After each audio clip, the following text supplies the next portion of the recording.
Hello, and a good morning, good afternoon, and a very good evening to you. We're going to people of the tube. Hope today, hope you're feeling grand. And all is well in your world. Hello, everybody.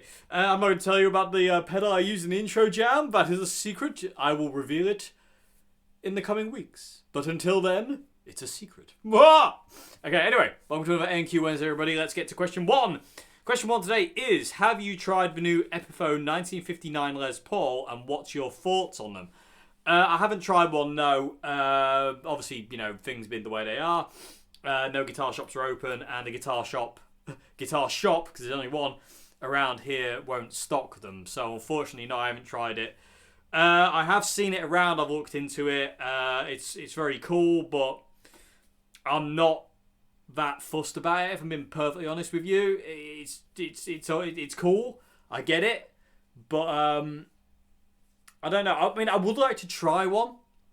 That would it'd be a lie if I said I didn't if I didn't want to try one. I'm saying that I want to try every guitar in the world, so that's nothing new.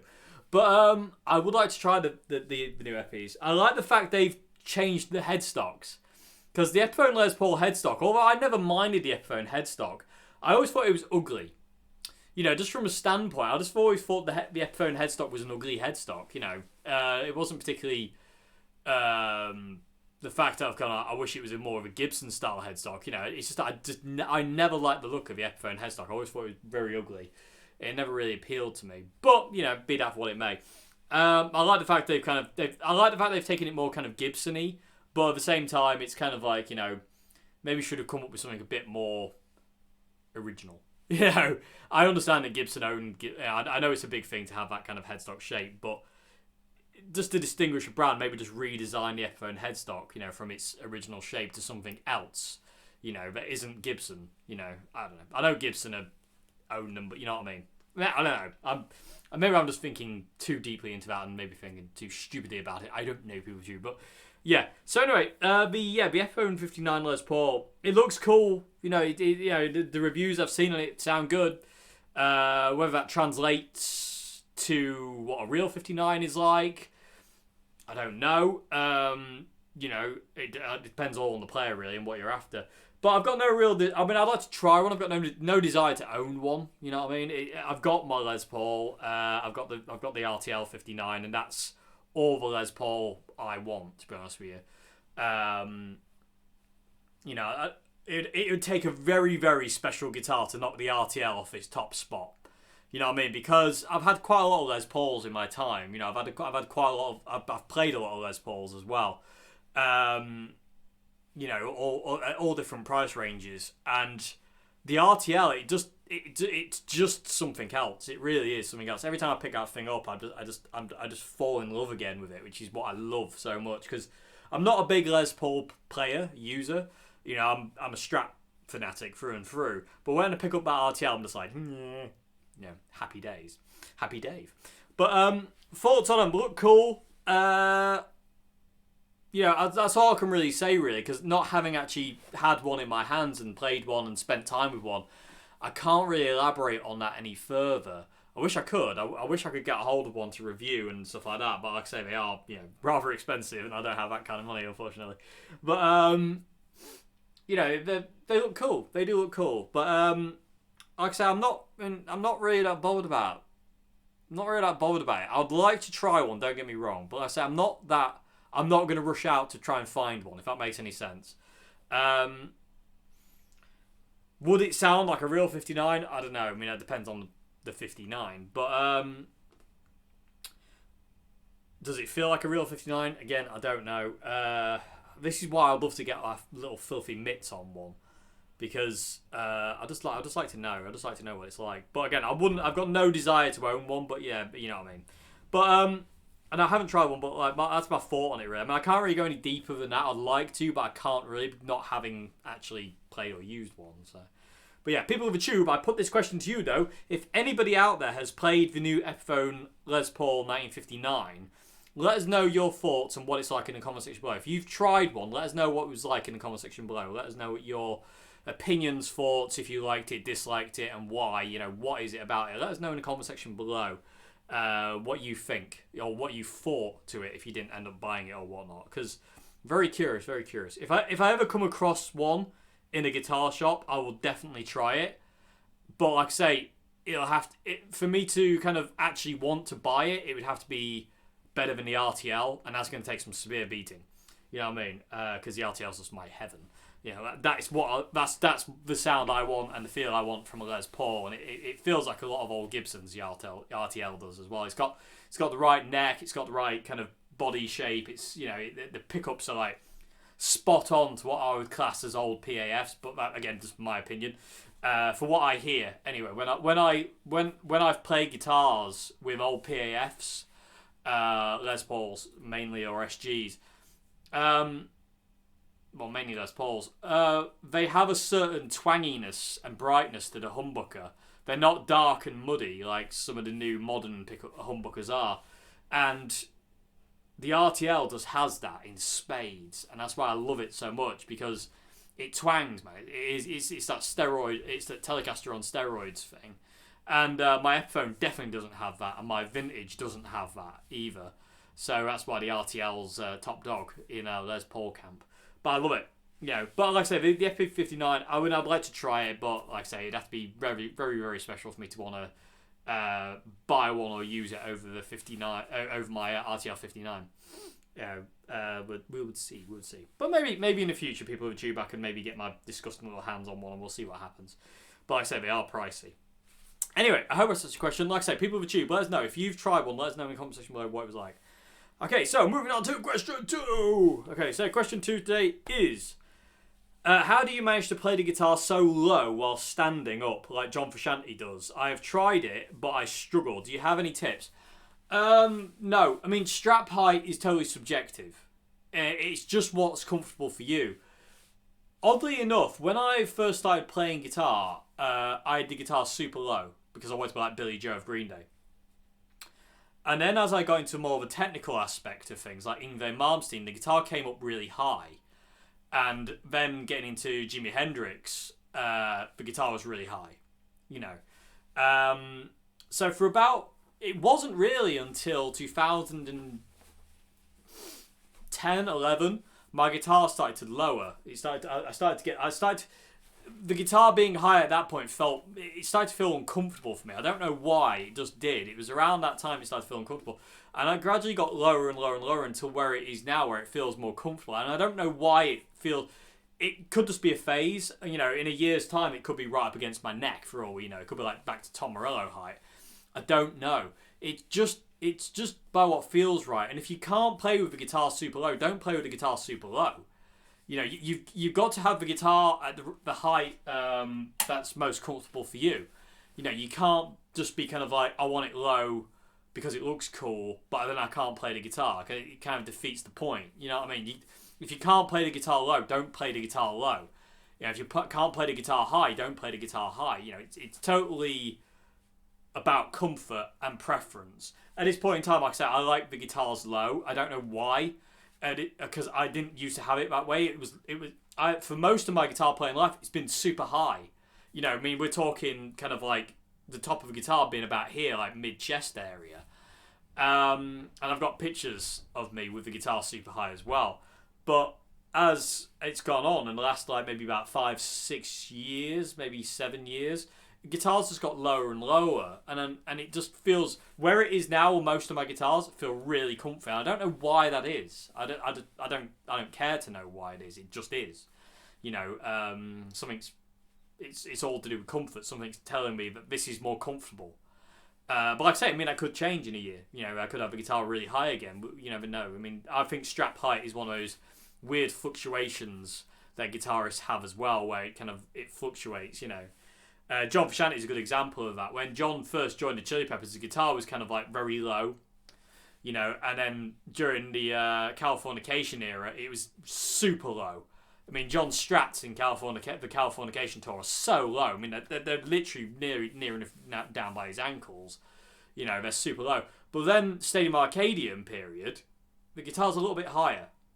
And then the brief glimmer we had of the Chili Peppers kind of like first gig when they played at that I can't remember exactly what it was, but it was some kind of like reunion not memorial thing, sorry, where John, Flea, and Anthony played with Stephen Perkins from Jane's Addiction. They did like Iggy and Stooges songs and some Chili Peppers stuff, and other stuff here and there. John's guitar is very high, by his standards. That little gig, his guitar is fairly high by his standards. He normally has a guitar fairly low, but it was quite high at that gig. John, I don't think John would ever have it super high, but you never know.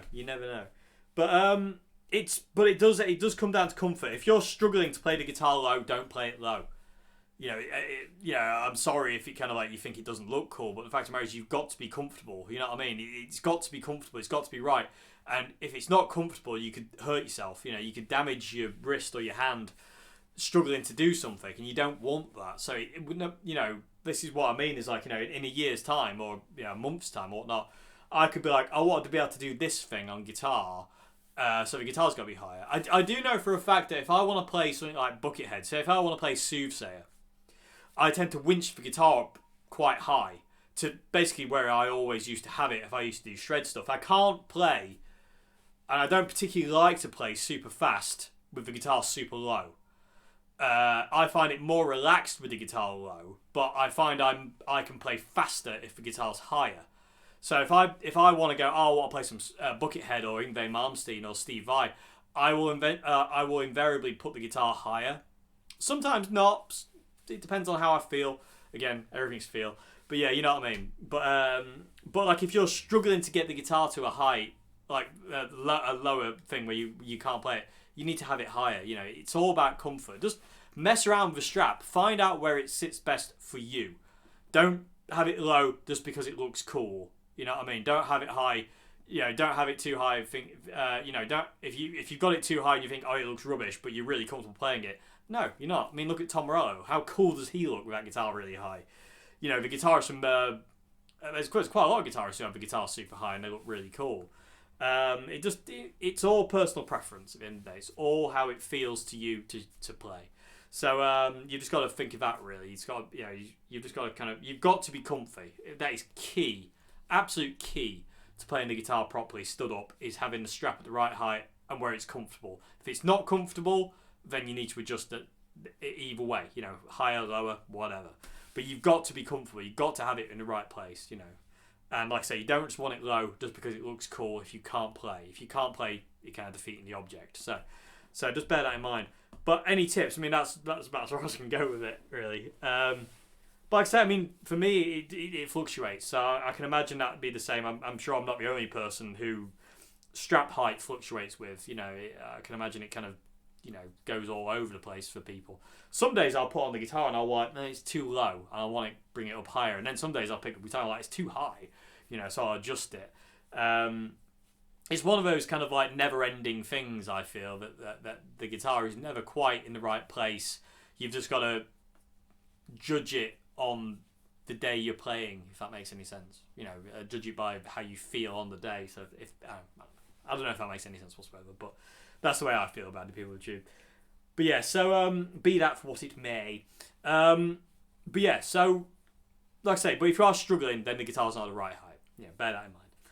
Okay, so yeah, I can't really think of anything else to say on that one. No, nothing else comes to mind. Okay, so moving on to question 3 now. Okay, this is quick again, Dave. My God, you feeling okay?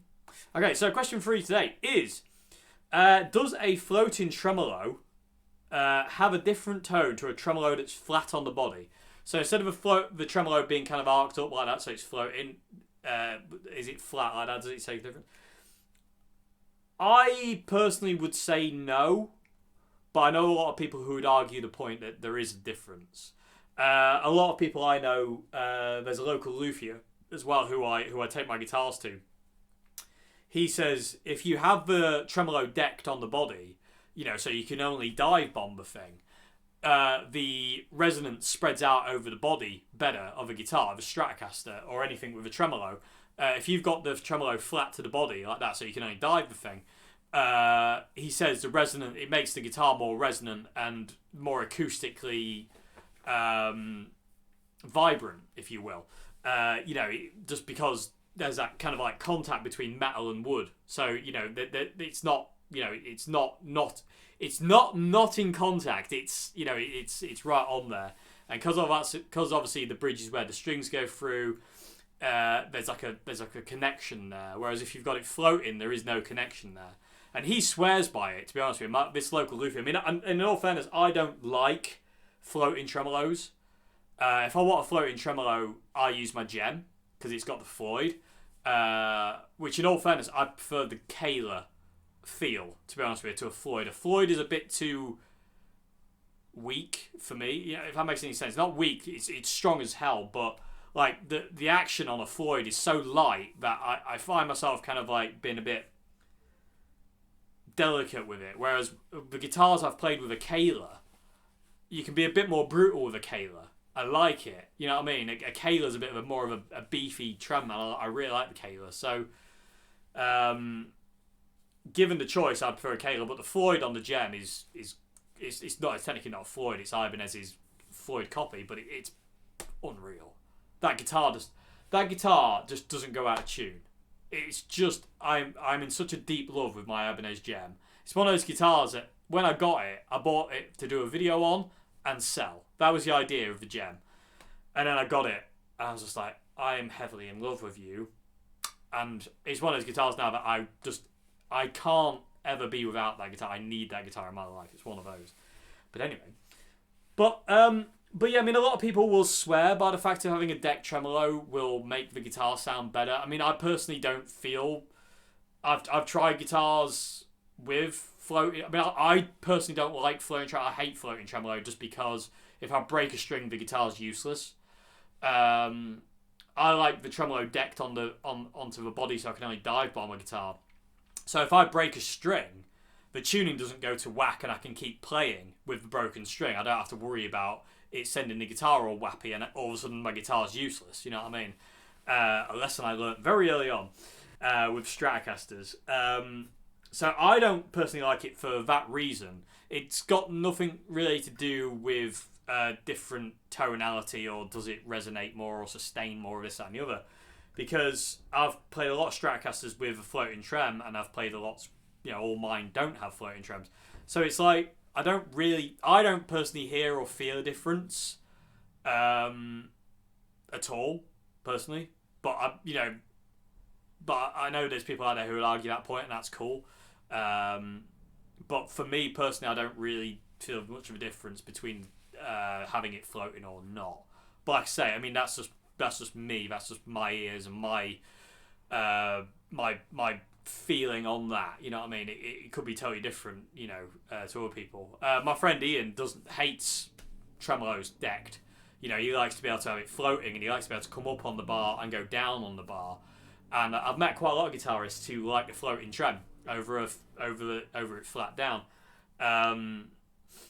But I don't. I've always liked it really, to the body, so I can only go down on the bar because I only ever really dive bomb. I don't really like doing that shimmery thing too much. To be honest, that Dave Gilmour shimmer thing with the tremolo arm, I don't really do that a lot, and I don't really use the tremolo as much as I used to at this point in time. I used to use the trem so much, and at this point in time, I'm kind of like I'm not using it as much as I used to.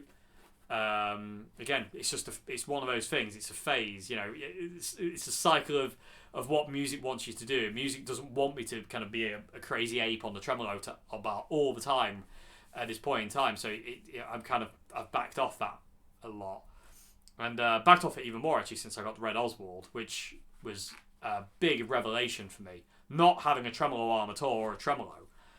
I found that like as much as I love my tremolo systems, I do love tremolos. If I don't have it, I don't miss it. If that makes any sense, even though I love them. But if it's not there, I'm not gonna cry, And that Red Oswald, Anyway, enough gushing. But does it have a difference in tone? Like I say, for me, no. People of the Tube, this question goes to you as well. So, in your experiences, does this make a difference to you? Like, if you have your guitar set floating, do you feel it different if the tremolo is flat to the body or floating? And which one do you prefer and why? Why do you prefer it floating or not floating?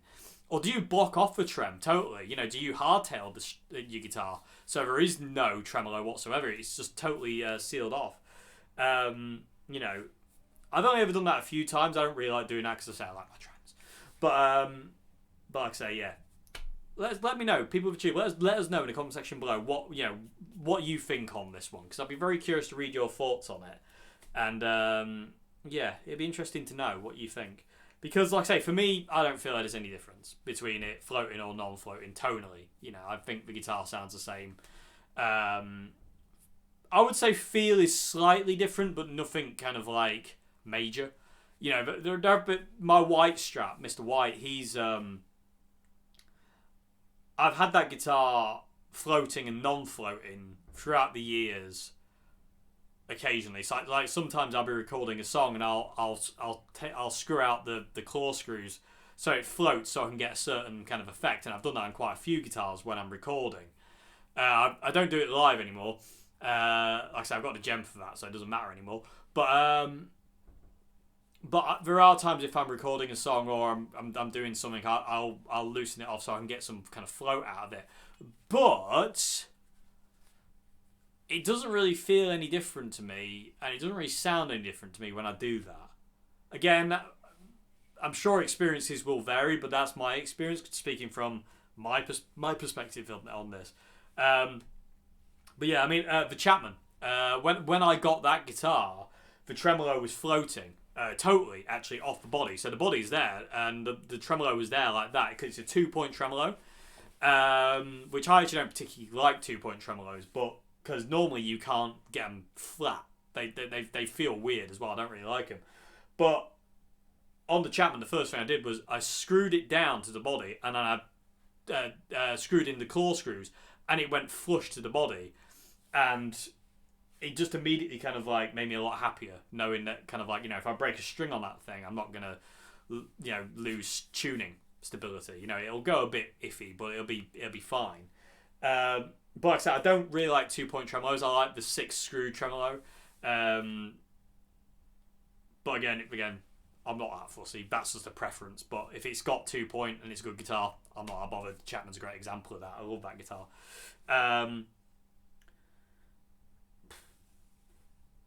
Yeah, people with you, let me know what you think. Like I say, for me, not really. I don't feel as much of a difference there personally for me, but you know,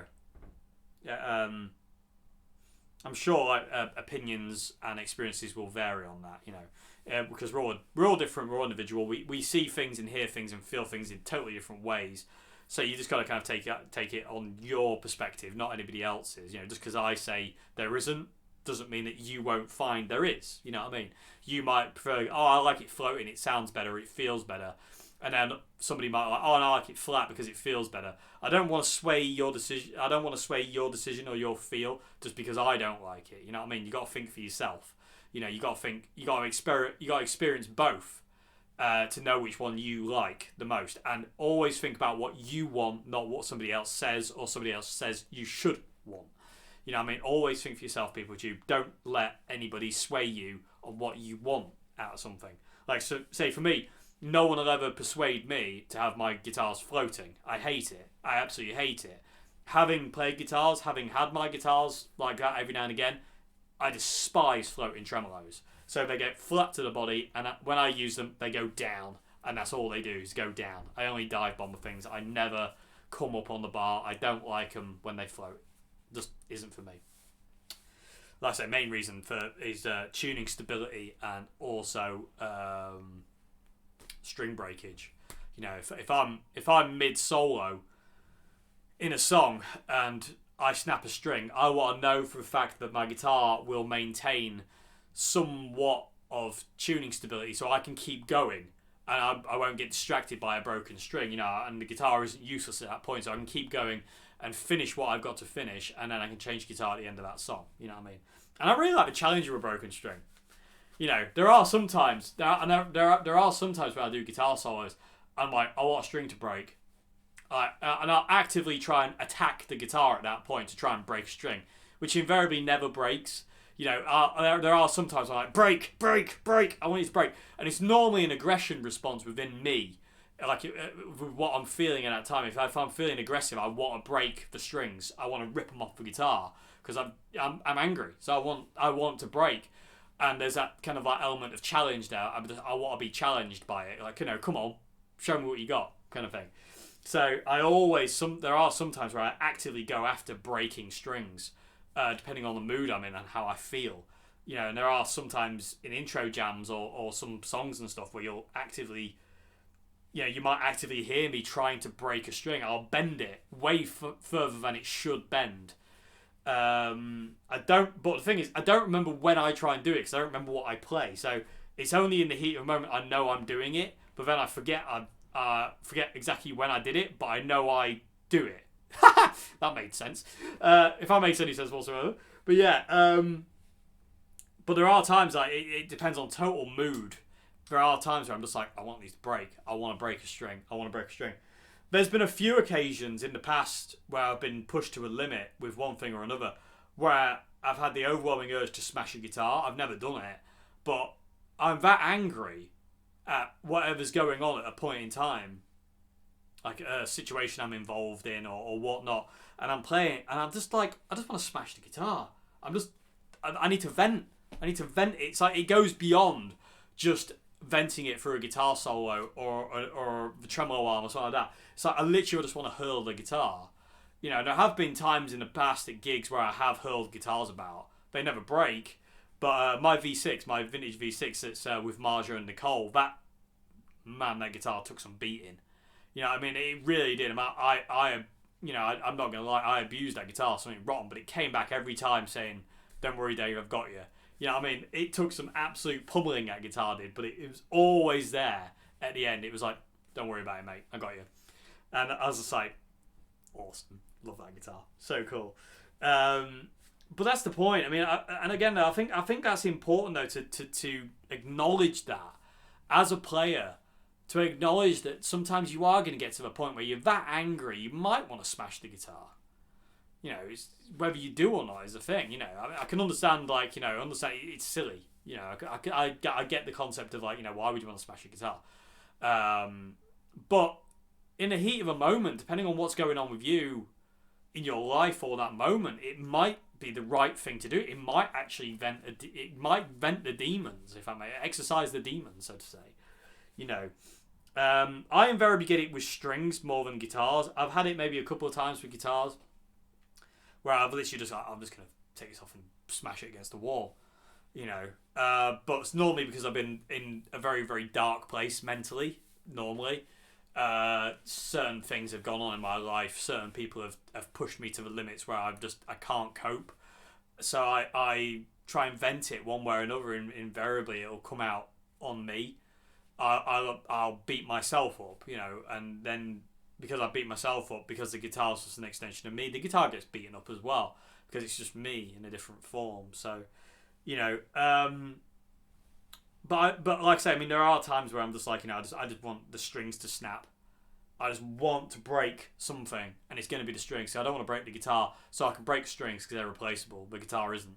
You know what I mean? So I will invariably try and push the strings to their absolute limit on what they can handle with tremolo abuse and bending them or hitting them or pulling on them or whatnot. I'll invariably kind of try and do stuff like that. I don't know when I do it. It's just in the heat of the moment thing, which is when it should be.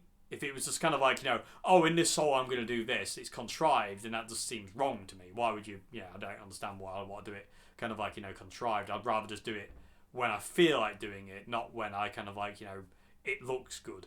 You know what I mean? It's going to look cool here. I don't think that's just for a photo opportunity. It's not honest. There's no point in that. If you're going to do it at the right point when you're actually feeling it, not because it might look cool. For whatever reason, you might try to look cool with it. But yeah, be that what it may, people should be that what it may. How did I get there off of tremolo? Anyway, I suppose it's to do with tremolo in a way. Anyway, but like I said, I mean, I prefer tremolos on the body. I don't like playing tremolos at all for certain reasons. Like I say, like I've said, I like tuning stability and stuff like that. If I break a string, you know what I mean. Not, I'm not saying that because, like, if a tremolo is flowing, it's like, oh, there's no tuning stability at all. There's plenty. If you get it set up right, a floating tremolo can just be as stable as anything. It really can. It's just the fact that I don't like it for if I break a string. Simple as that, really. Anyway, people of the tube, let me know your thoughts on this one.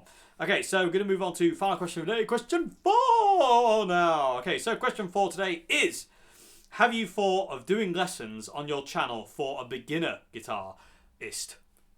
Why did I say it like that? I don't know. Yes, I have. And I will at some point do lessons for absolute beginners. Teaching simple, straightforward chords and progressions, and just kind of doing that. But I'm not in the right place to do that yet. Like, music, it doesn't want me there.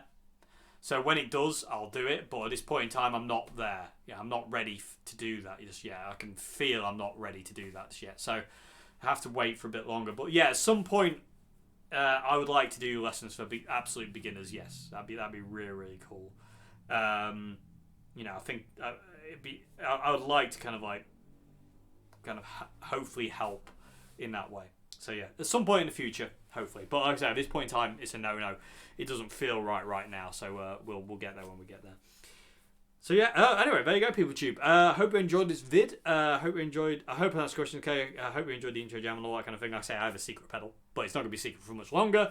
But I love it very much. And like I say, it just takes the guitar to another level of where I want it to be. There's also another pedal I'm gonna buy, which will help with this as well.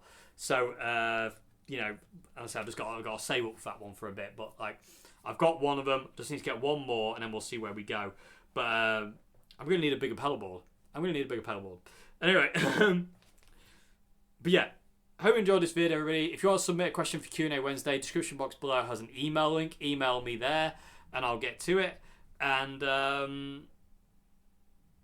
yeah. Nothing more to say. So have a great morning, afternoon, good evening, everybody. I'll see you again very soon. Have a good one. Goodbye now. Thank you very much indeed for watching. See you Friday. Ha ha!